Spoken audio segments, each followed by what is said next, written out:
नमस्कार, मैं हिमांशी राजपूत और आप देख रहे हैं NI24x7 न्यूज। इस वक्त की सबसे बड़ी खबर आ रही है प्रयागराज से। उत्तर प्रदेश के उप मुख्यमंत्री केशव प्रसाद मौर्य द्वारा आज प्रयागराज जिले में आई बाढ़ का हवाई सर्वेक्षण किया गया। हवाई सर्वेक्षण के बाद प्रयागराज के सर्किट हाउस में उन्होंने जिले के सभी आला अधिकारियों के साथ बैठक की।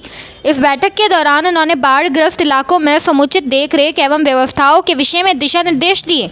इस अवसर पर उन्होंने प्रयागराज में आई हुई बाढ़ के विषय में कहा कि ज़्यादा से ज़्यादा इस क्षेत्र में बाढ़ प्रभावित हुए हैं एवं 5000 के करीब लोग 30 अलग अलग राहत केंद्रों में शरण लिए हैं और ये स्थिति प्रदेश के 13 जिलों में यथावत बना हुआ है। उत्तर प्रदेश सरकार द्वारा बाढ़ पीड़ितों के लिए उचित व्यवस्था की जा रही है और इस विषय में सभी अधिकारियों एवं जिलाधिकारियों को दिशा निर्देश प्रस्तुत कर दिए गए हैं। इस अवसर पर उन्होंने अयोध्या के चित्रकूट तक भगवान श्री राम द्वारा वनगमन के लिए प्रयुक्त पथ को विकसित करने की प्रदेश सरकार की महत्वाकांक्षी परियोजना को पूरा करने के लिए सभी विकल्पों का भी सर्वेक्षण एवं आकलन किया।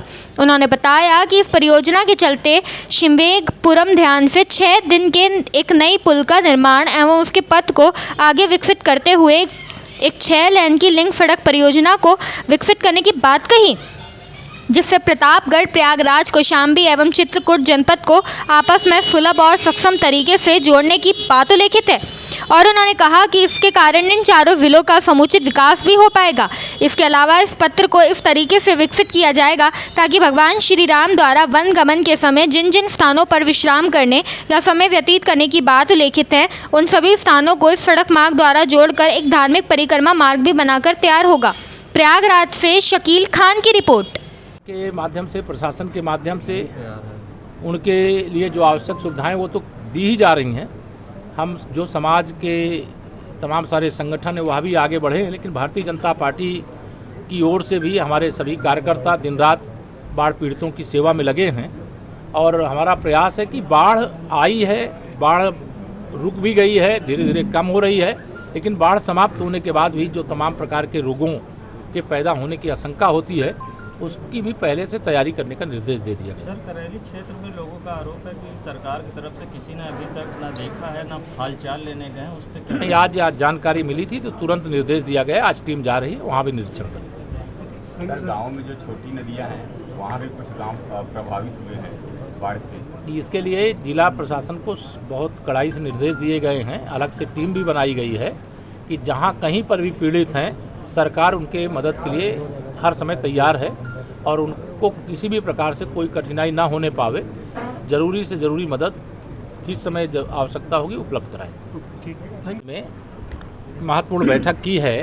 पहली बैठक थी बाढ़ को लेकर के, जो बाढ़ग्रस्त क्षेत्र है, पहले मैंने उसका हवाई सर्वेक्षण करने के बाद फिर यहाँ पर एक बड़ी बैठक का भी आयोजन किया कि बाढ़ के कारण पीड़ितों की व्यवस्था की दृष्टि से जो शासन के निर्देश हैं उनका ज़मीनी स्तर पर प्रबंध किया जा रहा है, उसकी समीक्षा की और समीक्षा में पाया गया कि सभी आवश्यक कदम उठाए गए हैं और जो कोई कमी ध्यान में आई है उसके लिए ज़रूरी निर्देश दिए गए हैं। दूसरा, श्री राम वनगमन मार्ग, क्योंकि भगवान राम का जन्म स्थान अयोध्या है और राम राज्य जिसकी हम लोग चर्चा करते हैं वह राम राज्य भी श्री अयोध्या धाम से हुआ है।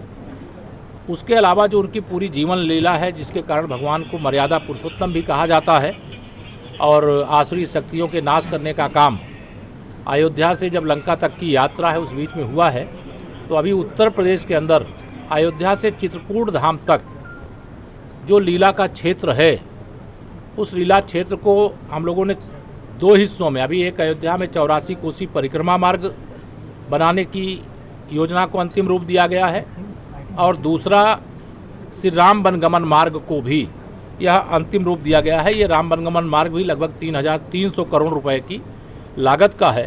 इसके लिए सभी भूमि अधिग्रहण से लेकर के यूटिलिटी शिफ्टिंग को लेकर के और इसका तत्काल टेंडर प्रोसेस की तैयारी करने के लिए अधिकारियों को और संबंधित कंसल्टेंट जो इसका DPR तैयार कर रहा है उसको निर्देश दिया गया। इसमें सबसे महत्वपूर्ण बात है कि श्रृंगबेरपुर में अभी 6 लेन का हम एक वहाँ ब्रिज बनाने का भी काम करेंगे गंगा जी पर और उस ब्रिज के माध्यम से लोग श्रृंगबेरपुर धाम या प्रयाग आना चाहेंगे तो वहाँ भी आ पाएंगे और उस ब्रिज से होते हुए आगे बढ़ते हुए जब चित्रकूट तक जाएंगे तो रास्ते में भगवान राम जब वनवास के लिए जा रहे थे तो उनके बहुत सारे ऐसे स्थान हैं, कहीं पर रात्रि विश्राम हुआ है, कहीं दर्शन पूजन हुआ है। तो ऐसे सभी स्थानों को चिन्हित किया गया है। 44 स्थान ऐसे हैं जिनको राष्ट्रीय राजमार्ग बनाते बनाते हम लोग राज्य योजना से उन सड़कों को भी बनाएंगे।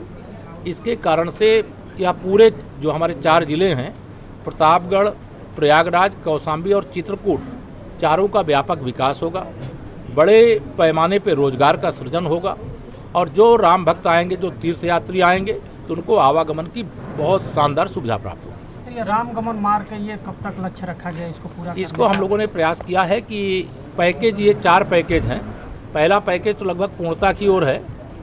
बाकी के 3 पैकेज के लिए एक साथ इनके शिलान्यास करना, इनके निर्माण के कार्य को प्रारंभ करना और रामलला का भव्य मंदिर जैसे जैसे